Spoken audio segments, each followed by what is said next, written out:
ನಮಸ್ಕಾರ ಸ್ನೇಹಿತರೆ, digital life Kannada YouTube ಚಾನಲ್ಗೆ ನಿಮಗೆ ಸ್ವಾಗತ. ಇವತ್ತು ನಾವು ಸಮನ್ಸ್ ಅಂದರೆ ಏನು, ಸಮನ್ಸ್ ಬಂದಾಗ ಏನು ಮಾಡಬೇಕು, ಸಮನ್ಸ್ ಬಂದಾಗ ಅದನ್ನು ನಿರಾಕರಿಸಿದರೆ ಅಥವಾ ತೆಗೆದುಕೊಳ್ಳದಿದ್ದರೆ ಏನಾಗುತ್ತದೆ ಅನ್ನೋದನ್ನ ತಿಳಿದುಕೊಳ್ಳೋಣ. ನೀವು ಫಸ್ಟ್ ಟೈಮ್ ನಮ್ಮ ಚಾನಲ್ಗೆ ಭೇಟಿ ಕೊಟ್ಟಿದ್ದರೆ ನಮ್ಮ ಚಾನಲ್ಗೆ ಸಬ್ಸ್ಕ್ರೈಬ್ ಆಗೋದನ್ನ ಮರಿಬೇಡಿ.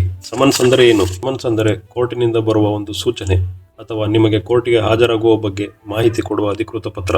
ನಿಮಗೆ ಸಮನ್ಸ್ ಬಂದಿದೆ ಅಂದರೆ ನೀವು ಏನೋ ತಪ್ಪು ಮಾಡಿದ್ದೀರಿ ಅಥವಾ ನೀವು ತಪ್ಪಿತಸ್ಥರು ಅಂತ ಅಲ್ಲ. ಇದು ಒಂದು ಕೇವಲ ಕಾನೂನಿನ ಪ್ರಕ್ರಿಯೆ. ಸಮನ್ಸ್ ಕೊಡಲು ಕೋರ್ಟಿನ ಸಿಬ್ಬಂದಿ ಅಥವಾ ಪೊಲೀಸರು ಬರುತ್ತಾರೆ. ಸಿವಿಲ್ ಕೇಸ್ ಆಗಿದ್ದರೆ ಅಮೀನರು, ಕ್ರಿಮಿನಲ್ ಕೇಸ್ ಆಗಿದ್ದರೆ ಪೊಲೀಸರು ಬರುತ್ತಾರೆ. ಸಮನ್ಸ್ ಬಂದಾಗ ತುಂಬಾ ಜನ ಹೆದರುತ್ತಾರೆ, ತೆಗೆದುಕೊಳ್ಳಲು ನಿರಾಕರಿಸುತ್ತಾರೆ.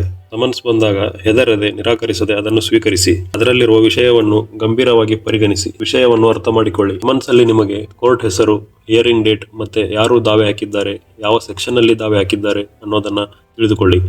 ವಕೀಲರನ್ನು ಸಂಪರ್ಕಿಸಿ, ಮುಂದಿನ ಕ್ರಮದ ಬಗ್ಗೆ ತಿಳಿದುಕೊಳ್ಳಿ. ಸರಿಯಾದ ಸಮಯಕ್ಕೆ ಕೋರ್ಟ್ಗೆ ಹಾಜರಾಗಿ. ಒಂದು ವೇಳೆ ನೀವು ಸಮನ್ಸ್ ಪಡೆದುಕೊಂಡು ಕೋರ್ಟ್ಗೆ ಹಾಜರಾಗದೇ ಇದ್ದಲ್ಲಿ, ಸಿವಿಲ್ ಕೇಸ್ ಆಗಿದ್ದರೆ ಏಕಪಕ್ಷೀಯವಾಗಿ ತೀರ್ಪು ಹೊರಡಿಸಬಹುದು. ಅಂದರೆ ಎಕ್ಸ್ ಪಾರ್ಟಿ ಆರ್ಡರ್ ಮಾಡುತ್ತಾರೆ. ಎಕ್ಸ್ ಪಾರ್ಟಿ ಆರ್ಡರ್ ಅಂದ್ರೆ ಯಾರು ಕೇಸ್ ಹಾಕಿರುತ್ತಾರೋ ಅವರ ಪರವಾಗಿ ಆರ್ಡರ್ ಮಾಡುತ್ತಾರೆ. ಒಂದು ವೇಳೆ ಕ್ರಿಮಿನಲ್ ಕೇಸ್ಗಳಲ್ಲಿ ನೀವು ಸಮನ್ಸ್ ಪಡೆದುಕೊಂಡು ಕೋರ್ಟ್ಗೆ ಹಾಜರಾಗದೇ ಇದ್ದಲ್ಲಿ ಬೇಲೇಬಲ್ ವಾರಂಟ್ ಇಶ್ಯೂ ಮಾಡ್ತಾರೆ.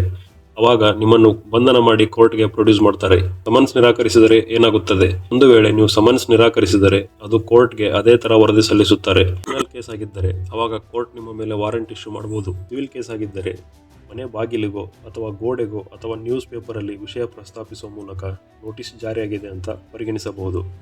ಸೊ ಸಮನ್ಸ್ ಬಂದರೆ ಹೆದರಬೇಡಿ. ಇದು ಕೇವಲ ಒಂದು ಕಾನೂನಿನ ಪ್ರಕ್ರಿಯೆ.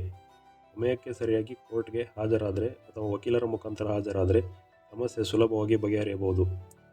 ನೋಡಿದ್ರಲ್ಲ, ಇದಾಗಿತ್ತು ಇವತ್ತಿನ ವಿಡಿಯೋ. ಈ ವಿಡಿಯೋ ನಿಮಗೆ ಉಪಯುಕ್ತ ಅನಿಸಿದರೆ ಲೈಕ್ ಮಾಡಿ, ಶೇರ್ ಮಾಡಿ ಮತ್ತು ಸಬ್ಸ್ಕ್ರೈಬ್ ಮಾಡಿ ಅಂತ ಹೇಳ್ತಾ ಮುಂದಿನ ವಿಡಿಯೋದಲ್ಲಿ ಸಿಗೋಣ. ಧನ್ಯವಾದಗಳು.